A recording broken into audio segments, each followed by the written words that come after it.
ऋतु राजपूत की ओर से। बहारें हमको ढूंढेगी। आज बात एक ऐसे कलाकार की जिसने संगीत को उन बुलंदियों तक पहुंचाया जहां पहुंचना हर किसी के लिए संभव नहीं। अभिनय कमाल, गायकी बेमिसाल और व्यक्तित्व ऐसा कि कोई देखे तो देखता रह जाए। और उनके गायन का जादू भी ऐसा छाया करता था कि उनके सामने भी और उनके बाद भी लोग उनकी ही शैली में गाने की कोशिश करते थे। जी हाँ, बात कर रही हूँ सुर सम्राट के.एल. सहगल की।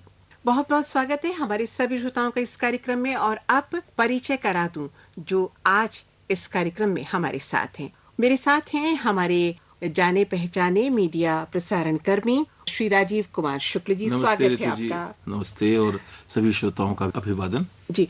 और हमारे साथ हैं शरद दत्त जी। ये मुझे ऐसा लगता है कि कहीं ना कहीं शरद जी आपकी स्मृतियों में जरूर होंगे। आपने उनकी बहुत सारी डॉक्यूमेंट्रीज देखी होंगी, कार्यक्रम देखे होंगे और अब शायद आपको याद आ गया होगा कि हम किन की बात कर रहे हैं। जी हाँ, शरद दत्त जाने माने मीडिया कर्मी हैं। दूरदर्शन से बरसों बरस उप महानिदेशक के रूप में जुड़े रहे हैं और लाइव टेलीकास्ट के जो 26 जनवरी 15 अगस्त के कार्यक्रम होते हैं उनके अधिकारी के रूप में उनके कार्यक्रम आप तक पहुंचते रहे हैं। लेकिन उनके व्यक्तित्व का जो एक पक्ष है जो बहुत खास है, वो सिने जगत पर बहुत पैनी नजर रखते हैं। के.एल. सहगल पर उनकी किताब आई कुंदन और नेशनल अवार्ड मिला। फिर उनकी किताब आई अनिल विश्वास पर। तो सबसे पहले शरद जी आपका हार्दिक अभिनंदन, स्वागत। बहुत बहुत शुक्रिया। बेहद खुशी हो रही है आज आपसे मिलते हुए भी। और जिस व्यक्ति के बारे में हम आज आपसे बात करेंगे, आपने उन पर बहुत काम किया है। आपकी पुस्तक आई और उस पर आपको पुरस्कार से नवाजा भी गया। श्रोताओं, जब हम कुंदन सहगल की बात करते हैं तो हमारे सामने एक ऐसा विराट व्यक्तित्व आता है जो कहीं साधु है, कहीं शहंशाह है, कहीं भजन गाता हुआ दिखता है, कहीं गजल गाता हुआ दिखता है, कहीं पेड़ों की ओट में कुछ न कुछ गुनगुनाता हुआ दिखता है। क्या कहेंगे उनके व्यक्तित्व के बारे में? आपने एक तो उनका तारुफ कराया नहीं कि वो इटर्नल लवर देवदास जी जिसने उनको स्टार स्टेटस दिया है, जिससे ओवरनाइट सुपरस्टार को बना तो के.एल. सहगल देवदास जी। और सबसे बड़ी बात ये कि जब हम महानायकों की बात करते हैं तो जो मैं तो खैर उस पीढ़ी की नहीं हूँ, जब मैं भी नहीं हूँ शुक्ल जी भी नहीं है कि जो सहगल के जमाने उस दौर को जिन्होंने जिया हो। लेकिन हमारी स्मृतियों में उनके गीत, उनकी फिल्में जब हम आज भी देखते हैं तो कहीं ना कहीं असर छोड़ती हैं, अपनी छाप छोड़ती हैं। और जब महानायक की बात होती तो मुझे ऐसा लगता है शायद अपने जमाने के वो पहले सुपरस्टार थे। जी, क्या कहना चाहेंगे? कोई दो राय नहीं। देखिए, ऐसा है कि मेरा सहगल साहब से जो तारुफ हुआ जी उनके गायन से, क्योंकि जैसा कि अभी हम लोग बात कर रहे थे कि उनकी फिल्में बहुत कम है। जो वैसे तो उन्होंने 28-29 फिल्मों में, हिंदी फीचर फिल्मों में काम किया, लेकिन वो जब न्यू थिएटर्स में आग लगी तो उसमें बहुत से प्रिंट डिस्ट्रॉय हो गए। तो उनकी मात्र 7-8 फिल्में उपलब्ध हैं जो आपको सीडी डीवीडी पे मिल जाएंगी या उसमें मिल जाएंगी। और जो बांग्ला फिल्म्स हैं उनके कुछ प्रिंट्स हैं जी। उनके कुछ प्रिंट्स हैं जी। तो उसमें यह था कि मेरे फादर का मुझ पे बड़ा इन्फ्लुएंस था। और मेरे जो पिताजी थे वो पेशेवर और गैर पेशेवर की श्रेणी में आप कह सकते हैं, वो अच्छा गाते थे। और उनको उनके प्रिय गायकों में से कुंदन सहगल, पंकज मलिक और के.सी. डे थे। तो आप ये कह सकते हैं कि मैंने बचपन में लोरियों की जगह ये गाने सुने। और सबसे ज्यादा जिस आवाज ने मुझे आकर्षित किया वो कुंदन सहगल की थी। क्या बात है। और उसके बाद पंकज मलिक। तो वो मेरे लाइफ टाइम पैशन बन गए।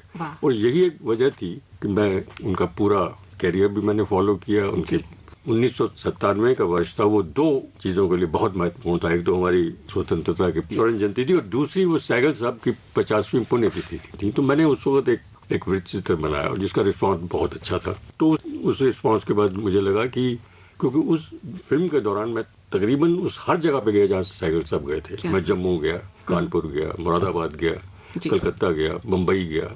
तो मैंने हर जलंधर गया जहाँ उन्होंने अंतिम सांस ली थी। तो उन जगहों पे मुझे ऐसा लगा कि, और जो दूसरी चीज़ मुझे जिसने मुझे बहुत प्रभावित किया कि जब मैं न्यू थिएटर्स में था तो जो न्यू थिएटर के मालिक थे दिलीप सरकार, उनके पिताजी ने स्थापित किया था। तो उनसे मेरी बड़ी अच्छी मित्रता हो गई थी और उन्होंने कहा कि you are too young to make film. बहुत तो हम लोग न्यू थिएटर्स में थे, तो मैंने उनसे पूछा जी। कि ऐसा कोई आदमी है जिसने सैगल को देखा हो। तो उन्होंने कहा कि जी एक इलेक्ट्रीशियन है जो उस जमाने में भी लाइट्स वो करता था, जी। सैगल साहब को रहे। जी। तो उसको उन्होंने बुलवा लिया। तो मैंने उससे पूछा, वो सिर्फ बंगला बोलता था। तो उन्होंने उससे कहा कि ये पूछ रहे हैं कि तुमने सैगल साहब को देखा है? तो उसने, अब यकीन नहीं मानेंगे, उसने जमीन से मिट्टी उठाई और अपने माथे पे लगाई। उसने कहा कि सैगल न्यू थिएटर्स के कण कण में। बहुत बड़ी बात है, बहुत बड़ी बात। राजीव जी, आप तो सैगल के मुरीद हैं और उनके गीत भी कभी कभी आप गुनगुनाते हैं, क्या कहना चाहेंगे? देखिए, मेरे साथ भी जो सैगल साहब का जो तक पहुंचने का रास्ता है वो मेरे पिताजी के मार्फत ही होकर जाता है। तो होता यह था कि मतलब मेरे घर में थोड़ा अपेक्षाकृत खुला माहौल था, तो गाने में अपने घर में सुन भी सकता था, गुनगुना भी सकता था, और कभी कभार पिताजी अगर मूड उनका अच्छा हो तो उस पर वो मतलब कुछ राय भी दे देते थे। तो उस दौर में उन्होंने कहा, अच्छा, और आपने संयोग की बात कि देवदास का जिक्र किया, क्योंकि देवदास जो है वो हम लोगों ने वो फिल्म बाद में देखी जो दिलीप कुमार जी की अभिनीत फिल्म है, और जिसमें तो पिताजी ने कहा कि असली देवदास तो वो थी, बार बार हर चीज में असली तो ये था। और तो वो अच्छा, तो हमें उसमें शुरू में उनकी गायकी भी जो थी थोड़ी भिन्न लगती थी, पर धीरे धीरे वो एहसास होना शुरू हुआ। पर मुझे लगता है अब ये समय आ गया है ऋतु जी कि हम लोग अब इस कार्यक्रम में सहगल साहब का एक गीत भी सुनवाएं, क्योंकि तो आज शरद जी अब बताइए आप किस गाने से हम इस कार्यक्रम की शुरुआत करें? देखिए, बात जब देवदास की हो रही है तो हम देवदास के गाने से ही शुरुआत करते हैं। पहले गाना सुन लिया जाए, जी, गाना सुना जाए। हाँ हाँ, क्या बात है, अद्भुत गीत है।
पतरी कमरिया उमरिया बारी सूरतिया जाकी मतवारी पतली कमरिया उमरिया बारी एक नया संसार बसा है एक नया संसार बसा है जिनके दो नैनों में बालम आए बसो मोर मन में बालम आए बसो मोर मन।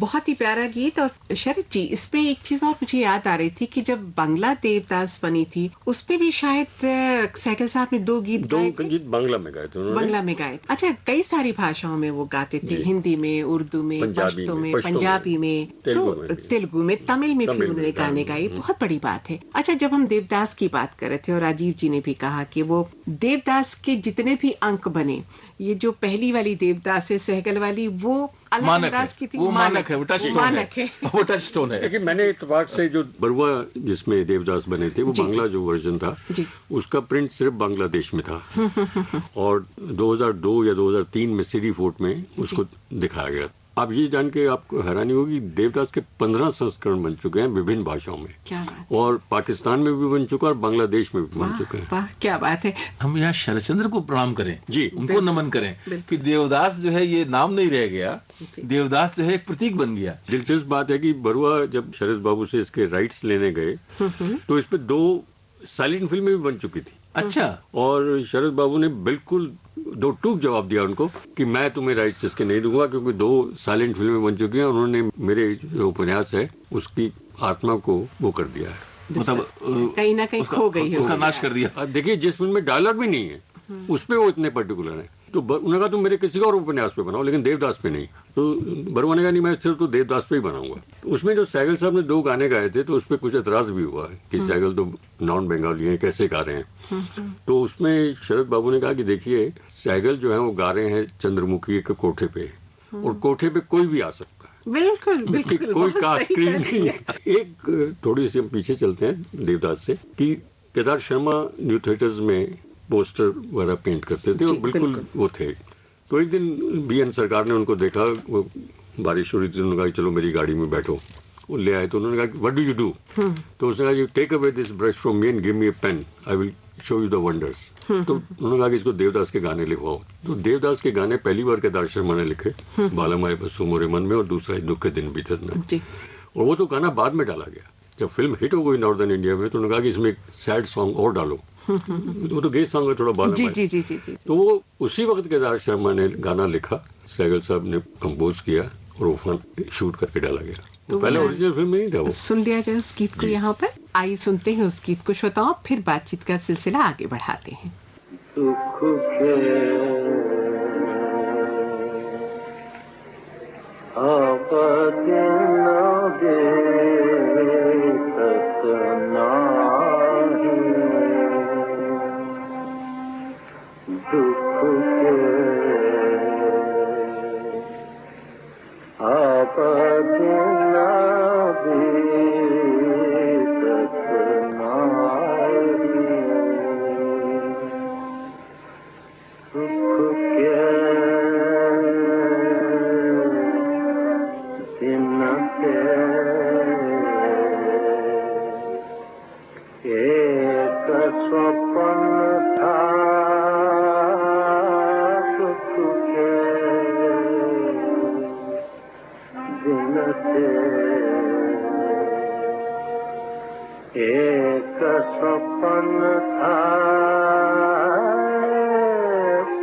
नाम किसी का न कोई मेरा, नाम किसी का न कोई मेरा, छाया चारों और अंधेरा, छाया चारों और अंधेरा, अब कछु सूझत नाही मोरे, अब दिन दीप नाही,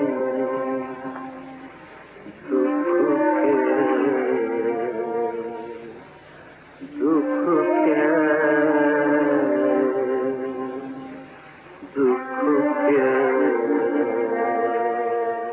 एक फिल्म का जिक्र करना चाहेंगे, क्योंकि देवदास से पहले सहगल ने जब अपना कैरियर शुरू किया तो उसमें 3 फिल्में उनकी फ्लॉप गई।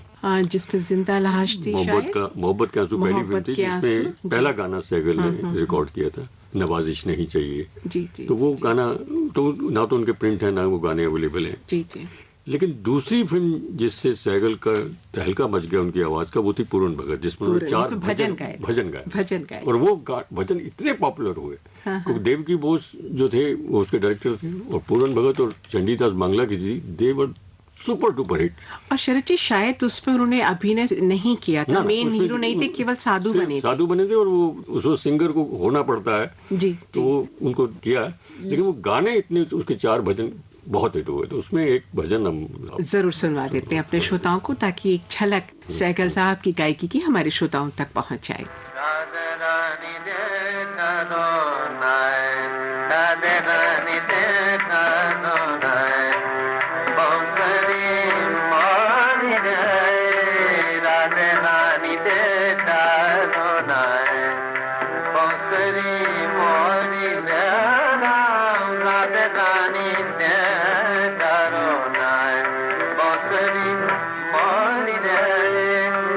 Radhe Rani,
Radhe Rani,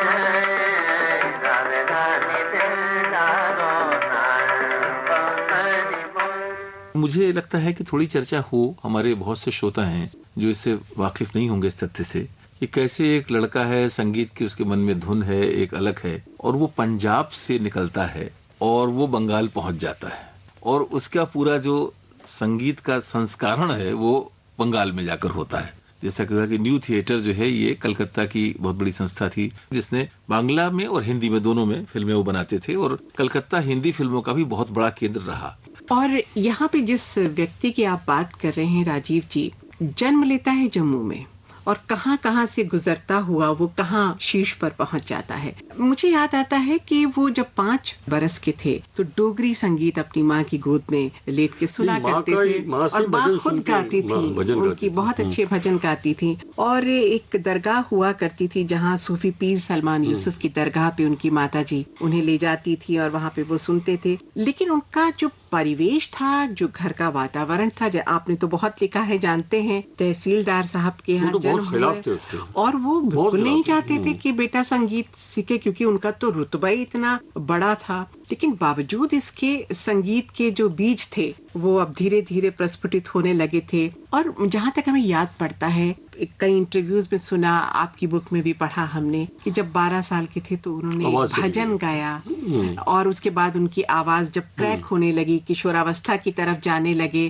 तो उन्होंने एकदम से खामोश हो गए और सब कुछ छोड़ दिया। तो और उस खामोशी के दौर को जीना, जहाँ पे एक बच्चा अपनी आवाज के प्रति मोहित होता है, वो आवाज फटने लगी, कितनी पीड़ा रही होगी उस बाल नहीं, वो तो बिल्कुल उस वक्त उनके लिए एक जीने मरने का नौबत आ चुकी थी। और फिर उनकी माँ पीर साहब के पास लेके गई और पीर साहब ने कहा कि इसकी आवाज ही वापस नहीं आएगी, ये इसी आवाज के दम पर राज करेगा। और उसने किया, वो किया। लेकिन एक बड़ी दिलचस्प बात ये थी कि सहगल जब 13-14 साल के थे, जम्मू तो थोड़ा लेट आए थे जम्मू से, लेकिन वो वहाँ पर जो रामलीला होती थी उसमें सीता का रोल करते थे। और वो राजीव जी, उसमें दिलचस्प बात ये थी कि एक उन्होंने अशोक वाटिका का सीन जब एक्ट किया तो लोगों ने कहा कि इसको दोबारा करो। अच्छा, तो पर्दा गिरा के वो सीन दोबारा एक्ट किया गया और सब पांव छू रहे हैं और पिताजी सामने बैठे देख रहे हैं, सोफे पे बैठे हुए। कितनी अलग तरह की बात है कि एक बच्चा, एक बालक गाता भी है और अगर अभिनय करता है तो महिला का अभिनय करता है और उसमें भी लोगों को मुक्त कर देता है। भजनों की चर्चा हुई थी और भजन हमने पूरन भगत फिल्म से सुनवाया भी। हम लोग जबलपुर में थिएटर किया करते थे और हमारा एक साथी था गुजराती भाषी मूल रूप से, पर वो सहगल साहब का एक गाना अंधे की लाठी तू ही है, तू ही जीवन उजियारा है, ये बहुत सुंदर गाता था। और ये धूप छाँव फिल्म का इससे पहली बार प्लेबैक शुरू हुआ था। अच्छा, धूप छाँव के अंदर ये सहगल ने काम नहीं किया, उसमें पहाड़ी सान्याल, उमा शशि नितिन बोस का ये आइडिया था। और नितिन बोस पंकज मलिक को उनके घर से लिफ्ट देते थे। तो एक दिन जो पंकज मलिक को लेने गए तो पंकज मलिक बाथरूम में एक अंग्रेजी गाना गा रहे थे और वही गाना पड़ोस में रेडियो पे आ रहा था या रिकॉर्ड बज रहा था। अच्छा, तो वही नितिन बोस को आइडिया है कि ये गाना वहाँ बज रहा है और ये यहाँ गा रहा है, तो क्यों ना हम इसको सिंक्रोनाइज करें। तो रिकॉर्ड खरीदे, अच्छा, स्टूडियो में लाए और वही गाना बजाया और सहगल से कहा तुम गाओ स्टूडियो में। अच्छा, पंकज मलिक से कहा कि तुम यहाँ गाओ इस गाने को, जो भी गा रहे थे बाथरूम में। उन्होंने कहा मुझे कुछ समझ नहीं आया, लेकिन तब मुझे बाद में समझ आया कि एक बहुत बड़ी सिनेमा इतिहास में घटना बनने जा रही, मैं उसका साक्षी हूँ। उस तरह प्लेबैक का धूप छाँव से आरंभ हुआ। अरे वाह, क्या बात है। आइए ये सुनते हैं, अंधे की लाठी तू ही है, तू ही जीवन उजियारा है। दिल के फफोले जल उठे,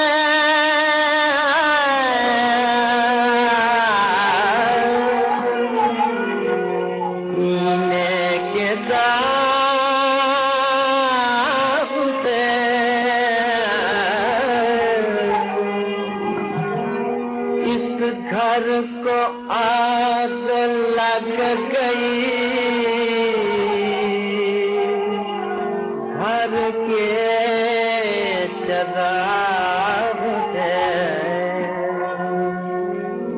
अंधे की लाठी तुम्ही है, तुम्ही जीवन उजियारा है, अंधे की लाठी उजियारा है, तू ही आकर संभाल प्रभु, तेरा ये सहारा है, तू ही आकर संभाल प्रभु तेरा ही एक सहारा है। अंधे की लाठी तू ही लाए, तू ही जीवन उजियारा है। अंधे की लाठी तू ही लाए, तू ही जीवन उजियारा है। दुख दर्द की गठड़ी सर पर है, पग पग पर गिरने का डर है। दर्द की गठड़ी सर पर है, पग पग पर गिरने का डर है।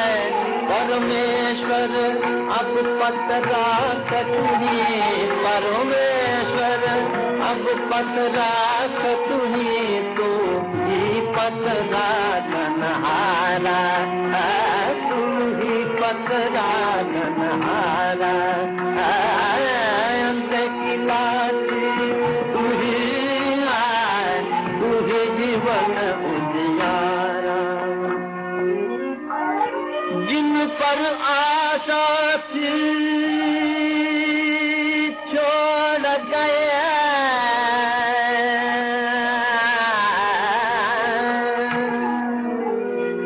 बालू के घरों में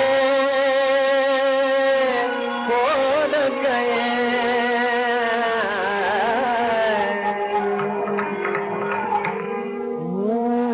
मोड़ गए, मन तोड़ गए, मोड़ गए, मन तोड़ गए। अब जग में कौन हमारा है, अब जग में कौन हमारा है, अब जग में कौन हमारा है। अंधे की लाठी तू ही है, तू ही जीवन उजियारा। जब हम बात करते हैं उनके संघर्ष में जीवन की, शरद जी आपने देखा होगा कि कई उतार चढ़ाव से परिपूर्ण रहा उनका जीवन। बहुत संघर्ष किया और कहां से होते हुए जब पिता ने बिल्कुल कह दिया कि या तो घर या गाना, और उन्होंने गाने को चुना। घर से निकल गए, बहुत संघर्ष किया, टाइपराइटर की नौकरी करते रहे, क्लर्क की नौकरी की। लेकिन सबसे दुखद पहलू जब वो लखनऊ की तरफ गए, वहां पर आया, और जब वहां पे भी कुछ ना हुआ, अपने एक दोस्त के पास पहुंचे थे, फिर कानपुर पहुंचे, और कानपुर में खाने तक को कुछ नहीं था उनके पास, और बेहोश हो गए एक फैक्ट्री के आगे, और वो फैक्ट्री वाले ले गए उनको। मतलब कितना वो पूरा जो दौर था, भिखारी है तो उसमें पैसे डाल के हाँ, वो भजन गाने लगे, एक गंगा के किनारे बैठे हुए थे, वहाँ जो नदी बहती है, और लोग पैसे डाल के चले गए। तब लगा कि धिक्कार है मुझ पर कि ये मेरी क्या स्थिति हो गई। और फिर उनके भीतर का जो सहगल था, जो कुंदन था, वो खड़ा हुआ, और जीवन के संघर्ष से पार पाने के लिए उसने फिर कदम आगे। मुझे लगता है कि उनके माँ बाप ने उनका नाम ठीक ही रखा था, कुंदन, क्योंकि सोने की सबसे जो तप के जो बनता है वही कुंदन है। और वही जैसे वो तपे उन संघर्षों से।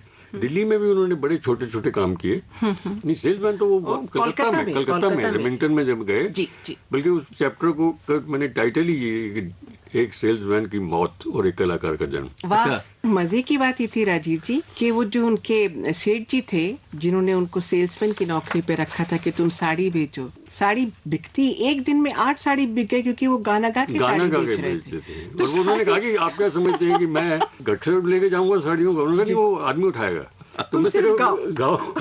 क्या बात है, क्या बात। लेकिन एक फिल्म का राजीव जी जिक्र करना चाहेंगे, चंडीदास। चंडीदास, वाह, क्योंकि वो पहले मूल बांग्ला में बनी थी, और नितिन बोस का कैरियर एज ए डायरेक्टर यहीं से शुरू होता, और उसमें सैगल ने चंडीदास की भूमिका की थी, और ये आगा हर्ष कश्मीरी ने उसके गीत लिखे थे। और उसका वो गीत तो हम सब ने सुना ही है, और वो प्रेम नगर में बसाऊंगी। मुझे लगता है कि हम सुने इसे। जी, ये प्रेम नगर में बनाऊंगी, इसको सुनते हैं। और इसके बाद चंडीदास का एक गीत और है, तड़पत बीते दिन रैन। हाँ, बहुत अच्छा, ये भी अद्भुत गीत है। पहले हम सुनते हैं प्रेम नगर में बनाऊंगी, फिर हम थोड़ी चर्चा करके उसको भी सुनेंगे। जी।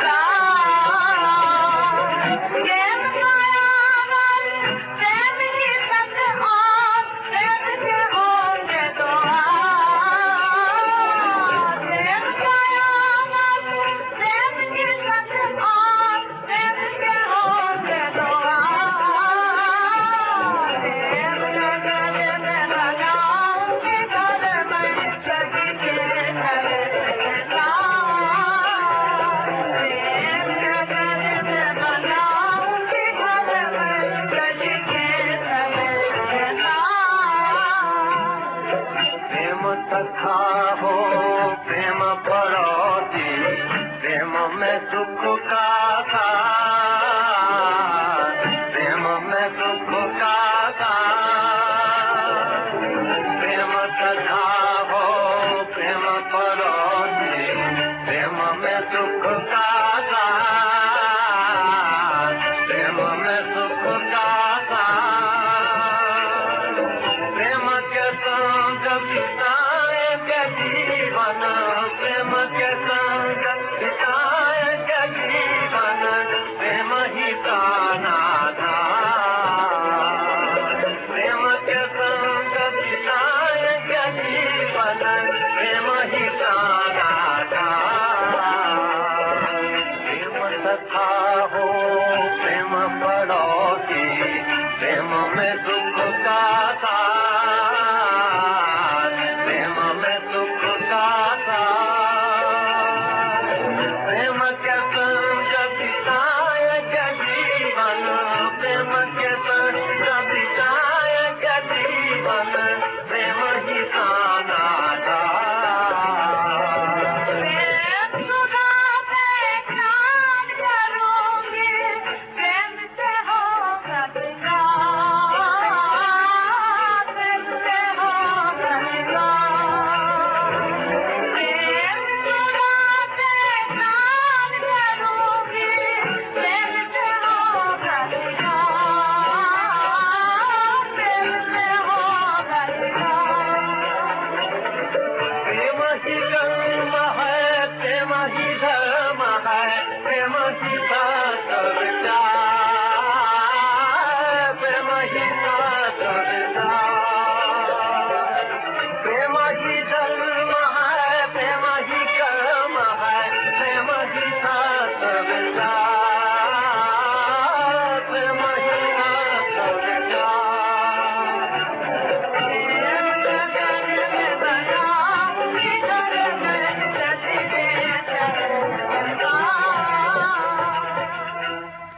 तो ये गीत हमने सुना और इस फिल्म में सहगल जी के साथ थी उमा शशि और बहुत अच्छी अदाकारा भी थी। और इसके अलावा इसमें राजीव जी एक दो गीत और थे, वो एक तो देखत, वाको सूरज, हाँ वाको सूरज देखो, और छाई बसंत आई बसंत, वो भी बहुत प्यारा गीत मुझे था। सभी गाने बहुत अच्छे गाने थे आरसी बुरान का बहुत अच्छा म्यूजिक था उसमें। और फिर एक बार बुराल साहब ने कमाल किया था इस फिल्म तो में। अब कौन सा गीत सुनना है इसका, यानी ये तड़पत बीते दिन रहे। वो जी सुने।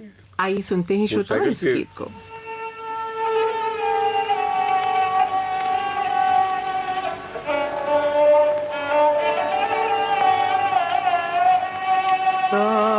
तड़पत बीते दिन रैन, तड़पत बीते दिन रैन।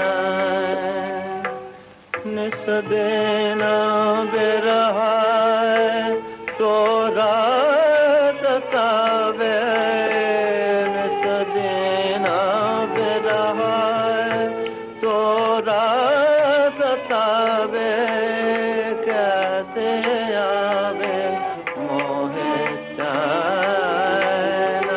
तड़पत बीते दिन रैन।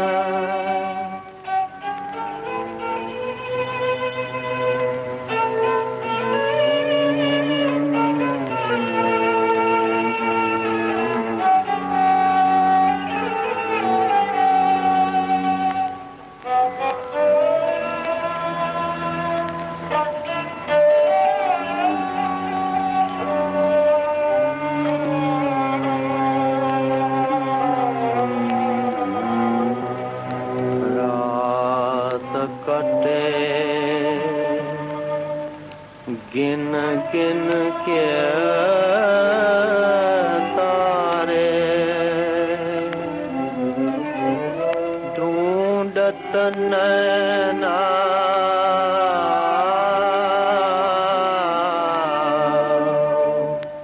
साझा सतारे।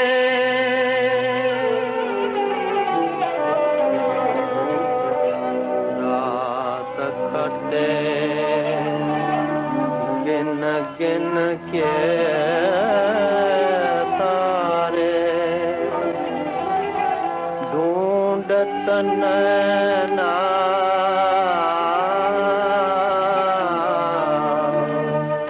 साझा सकारे आव सुनाव मन के बाती आव सुनाव मन के बाती मधुर मधुर मधुर मधुर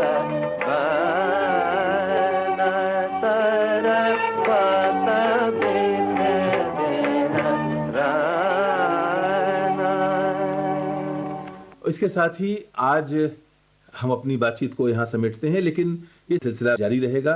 सुनते रहिएगा कार्यक्रम बहारें हमको ढूंढेंगी, इसी समय इसी चैनल पर। हमारा जिक्र भी होगा, हमारी बात भी होगी, रगों में आपकी हरदम